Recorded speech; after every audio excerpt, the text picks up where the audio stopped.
Japanese billionaires used to call the shots. They were the leaders in innovation whose products attracted a dedicated base of international customers. But that was then. This is now. They've been eclipsed by American tech giants building their own rocket ships and Chinese tycoons dominating our lives with super apps. But considering how long Japan isolated itself from the global market, it's still impressive how they emerged from business obscurity at all. It's even more impressive when you realized they'd already done it before. There's every reason to think Japanese billionaires will reclaim the world stage in the future. Then again, Japan could ruin itself by repeating its same mistakes. So how did Japan go from hermit kingdom to trading giant? What caused the rise and fall of their financial elites? And did Japanese billionaires change the world more than they get credit for? Part 1. From closed ports to open for business. It all starts with Matthew Perry. No, not that Matthew Perry. This one. He was an American naval officer whose resume includes serving in the War of 1812, fighting in the Mexican-American conflict, and being a descendant of William Wallace. Between 1852 and 1855, he underwent a series of expeditions to Japan under the orders from President Millard Fillmore. His mission was simple: get the notoriously insular state of Japan to reverse its 2-century-old foreign policy of isolationism. Or, to put it another way, get them to buy our stuff. Simple, right? Surprisingly, it was. The moment the shoguns saw Perry's fleet of coal-powered ships, they were both impressed and embarrassed by how much more advanced America was and how behind Japan was. Perry's fleet was such a showstopper that the Japanese dubbed them as the Black Ships on account of how much smoke was billowing from the vessels. There's nothing quite like envy to grease the gears of capitalism. That and the threat of force. By signing the Kanagawa Treaty, Japan U-turned on pretty much everything it'd been doing in living memory. It began integrating into the global economy, was receptive to foreign interests, and even stopped being dicks to shipwrecked sailors. As a result, Japan began to modernize at an alarming rate. Imagine it. Generations had been practically locked into the same customs, fashion, and technology for centuries. But this new path meant that a grandfather born in a shogun fiefdom would live to see their grandchildren raised in an industrial metropolis. However, everything is a trade-off. Every moment of progress has a price to pay. In order for the ruling Tokugawa government to update their state's military and infrastructure, they needed cash. Payday loans weren't a thing back then. So they drained the treasury. This debased the currency, which caused a tax rise to compensate. The result was what you imagine. People revolted. There's nothing like capitalism to grease the gears of socialism. That's a joke. They weren't socialists. They were just broke. And yes, that's another joke. In response, samurais removed the shoguns from power. This ushered in something called the Meiji Restoration. Think of this as their biggest cultural firmware update, like when Apple ditched apps that looked like real things to go all in on simple bright colors.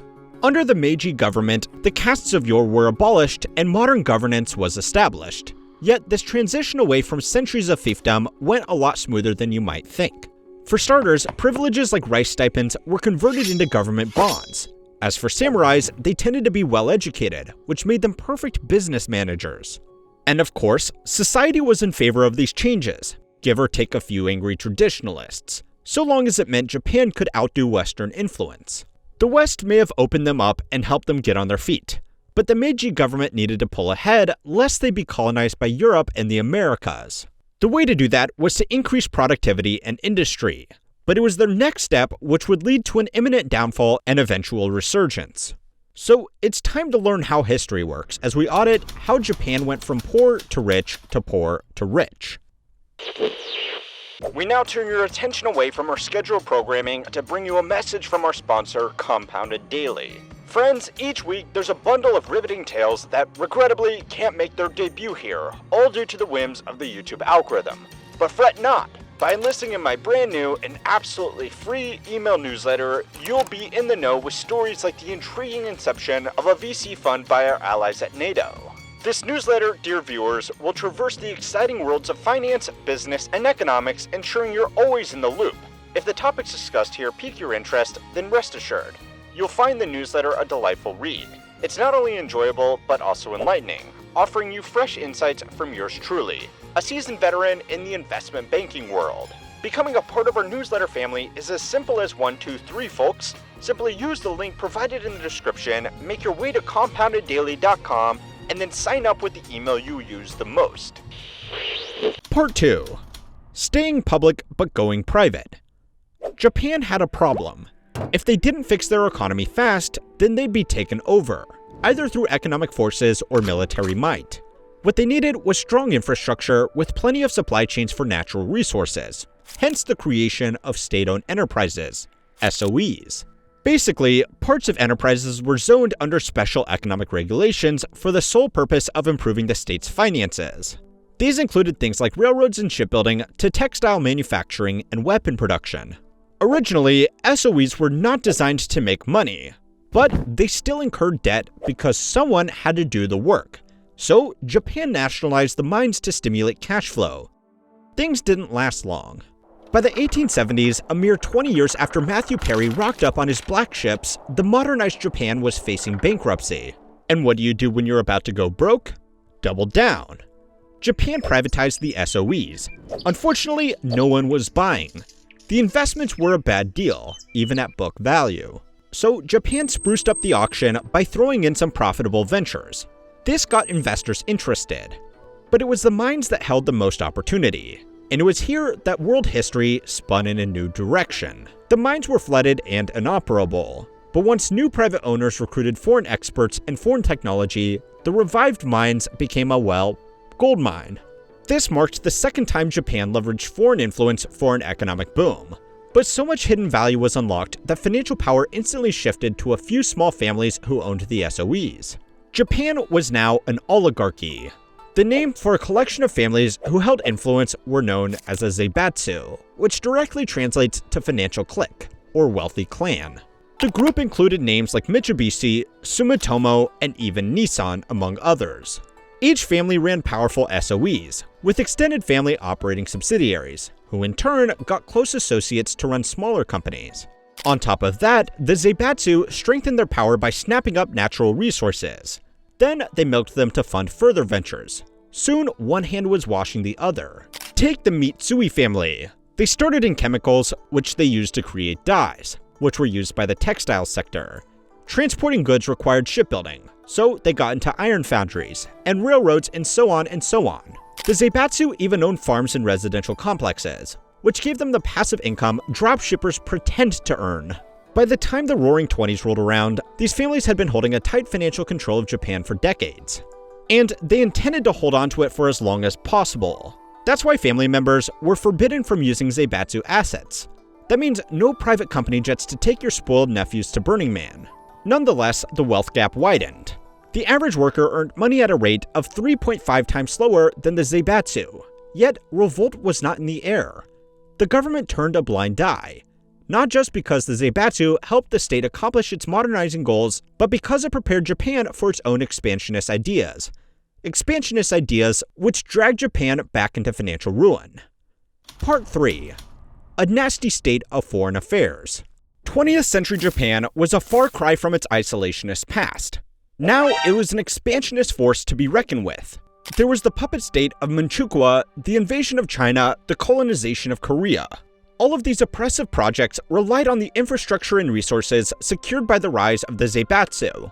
In fact, the financial families even scored lucrative government contracts during Japan's imperialism. But then, a series of political assassinations triggered the emergence of a military government. Laws were passed granting the government power over the SOEs, which was perfect timing for politicians as World War II was about to start. And that ain't cheap. The government continued to seize more zaibatsu assets through new bills, like land reform and rent regulation.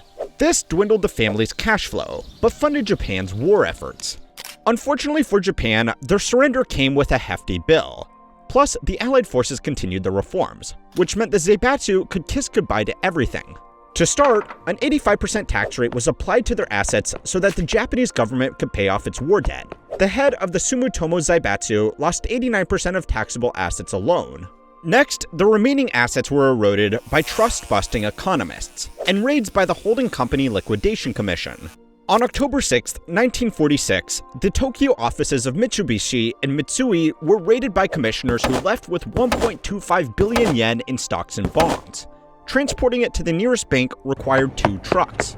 Then, the personal stocks and bonds were raided, with any leftovers deposited into a national bank. The zaibatsu received conditions for withdrawals so that they couldn't buy back a majority of shares in any SOE. Not that it mattered. hyperinflation hit. By the time they were allowed to take any cash out, the value had deflated by 97%. Finally, the Zaibatsu families and their associates were pried from key executive positions, thus freezing up the corporate machine from the hands of its elite. Not that there was much of a corporate apparatus left. The money-making machine which brought Japan into the modern age was now their biggest debt.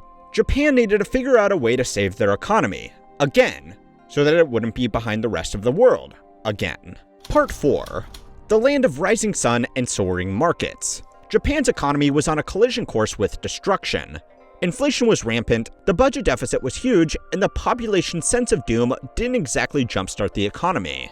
In response, American economist Joseph Dodge drafted the Dodge Line, an economic plan to resuscitate Japan's finances. Through strict budget cuts and government spending, the yen was stabilized. The value of the yen was pegged to the US dollar at a fixed rate to facilitate trading and investment, and tax reforms increased revenue without relying on printing more money. Bit by bit, the incentive to save cash and invest in the economy returned. Even the Korean War helped put things back on track. By basing themselves in Japan, American forces relied on Japanese goods, services, and infrastructure, which served as a much-needed stimulus package. Needless to say, Japan had learned a lot about how to work with people and how not to fight them. Gradually, Japan was able to pull away from foreign aid to establish itself as an independent trader in the world market. Then, the government shifted the economy to focus on production and exportation of goods. They implemented tax incentives to encourage small business and ease regulation to facilitate growth. From the 50s onward, Japan entered an economic boom with entrepreneurs and billionaires aplenty. That's not a bad outcome for a country on the brink of collapse just a generation ago.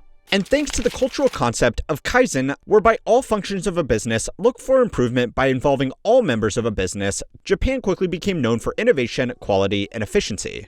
Soon, their exports were becoming more popular than their Western counterparts. Automobiles were at the forefront of this new era. Brands like Toyota, Honda made Japanese products a global phenomenon. But the other big frontrunner was electronics. Take Akio Morita and his business partner Masura Ibuka. Consumer electronics were already becoming mainstay when these two first met during military service in World War II. But it was them who transformed the sector into a billion-dollar industry led by the Japanese. All it took was setting up their own company, Sony. The name is a blend of the Latin word for sound, sonus, and the popular American expression, sunny. Revolutionary products like portable radios and music players grew the company exponentially and made Japan synonymous with cutting-edge technology. Heck, their products shaped modern life completely. By the time the consumer boom of the 80s hit, Sony was practically driving the whole thing. Look at the Walkman. The ancient ancestor of the iPod and Spotify may seem primitive by modern technological standards, but it was such a game changer that the spongy orange headphones are as much a part of the 1980s iconography as parachute pants and Vanilla Ice.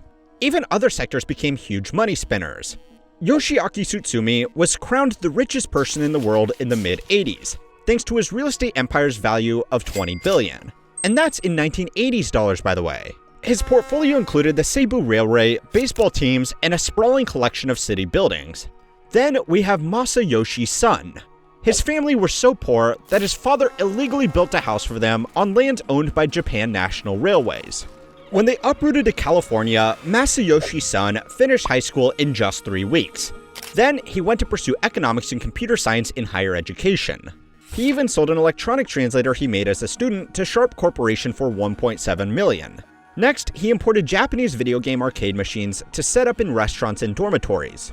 But it was his founding of SoftBank Corp. In 1981 that led to his billion-dollar payday. The multinational investment bank is still a heavy hitter, having put money into the likes of Yahoo, Alibaba, and DoorDash.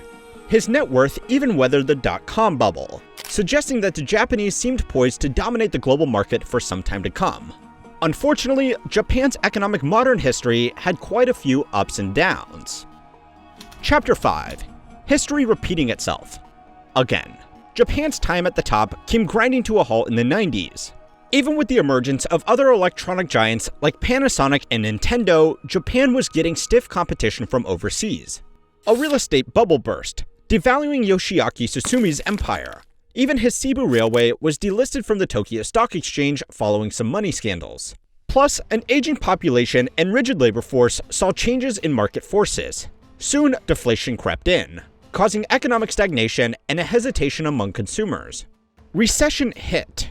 Neighboring Asian countries were on the rise, and Japanese corporate culture was reluctant to change. To make matters worse, the new billion-dollar markets were US invented. Apple, and especially Microsoft's Windows, proved Japan no longer had the edge for innovation. As far as the digital age was concerned, the biggest tech industries were painted red, white, and blue. By the time social media and smartphones entered the fray, Japanese billionaires had been pushed out of the Forbes top 10 spots for good. Even American car makers like Tesla and European manufacturers like Mercedes have become household names for state-of-the-art automobiles. Heck, Masayoshi Son lost around $18 billion in the WeWork debacle. SoftBank CEO might still be standing, but that just goes to show how much Japanese investments have fallen in the eyes of the world. And with China gearing up to replace America as the biggest economic superpower, or at least trying to, it seems Japan is destined to become even less relevant. But maybe that's too cynical. I mean, we've been here before, right? Hopefully, Japan will find a new way to leverage foreign technology to leapfrog ahead once more.